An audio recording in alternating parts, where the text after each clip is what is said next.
In early 2008, while the world was buying dreams, one man was buying fear. He didn't wear a suit, he didn't shout on the trading floor, and he didn't believe the story everyone else did. He believed something darker, that the entire system was about to crack. His name was John Paulson, and in a single week, he made over $4 billion.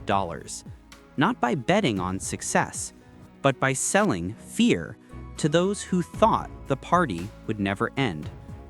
Back then, America was glowing with confidence. Real estate was booming, banks were handing out loans like candy, and everyone thought home prices could only go up.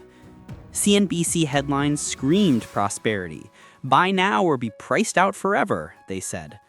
But Paulson saw the numbers differently. He wasn't a Wall Street celebrity. He was a quiet, analytical hedge fund manager running a small firm few had heard of. While everyone else saw growth, he saw a time bomb hidden in the housing data. The loans that built America's housing dream were fragile, built on people who couldn't pay them back. The risk was buried under layers of paper, packaged into something called mortgage-backed securities. Banks were selling them as safe investments. Paulson read those same documents and saw junk disguised as gold. He started asking a question no one wanted to answer. What happens if people stop paying their mortgages? The answer was terrifying and brilliant. Paulson realized he didn't need to short individual homes. He could bet against the entire mortgage market itself.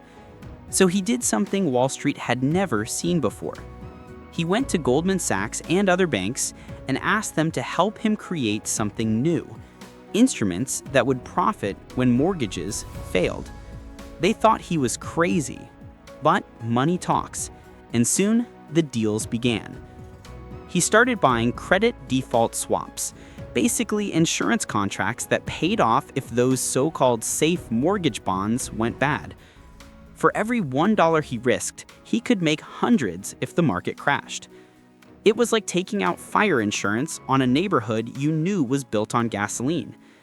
Every month he paid small premiums. The world laughed at him.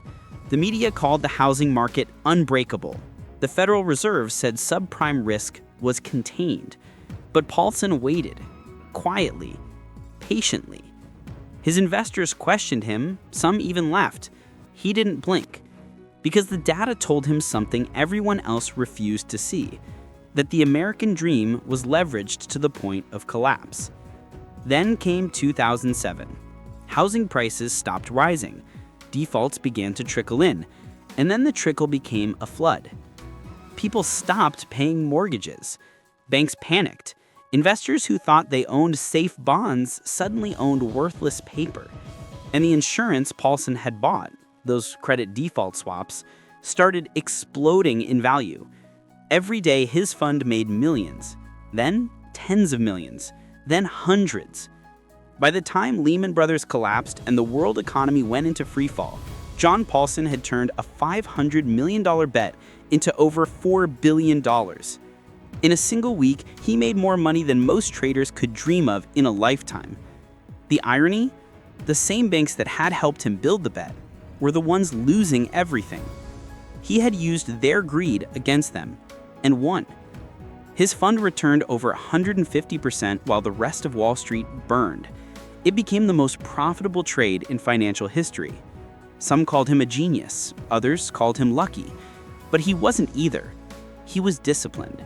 He trusted data when everyone else trusted hype. Reporters camped outside his office, investors begged to join his fund. He became the face of the few who saw it coming. But success comes with a cost.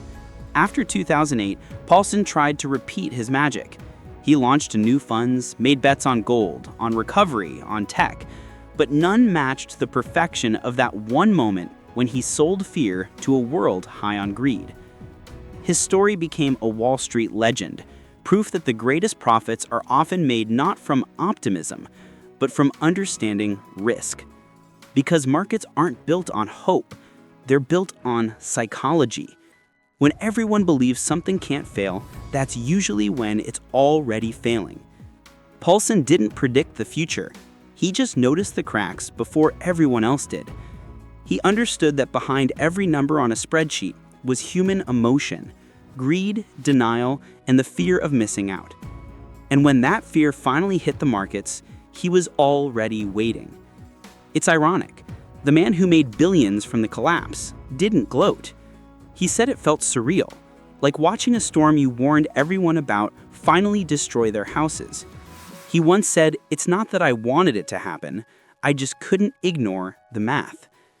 Today, his trade still echoes across Wall Street.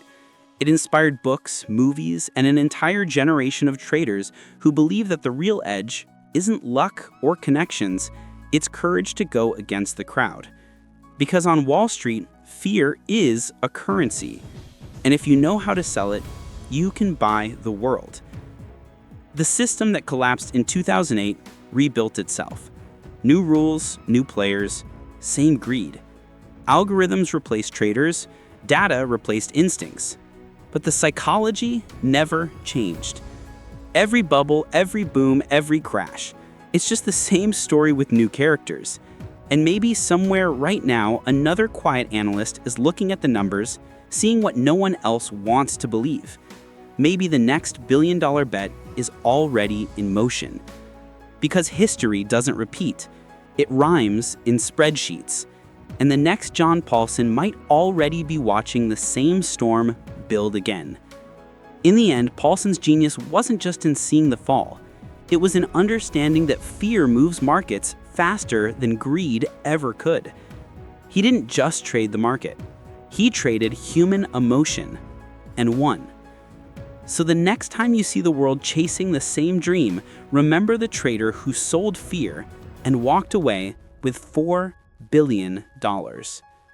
Because sometimes the smartest move isn't joining the crowd, it's betting against it.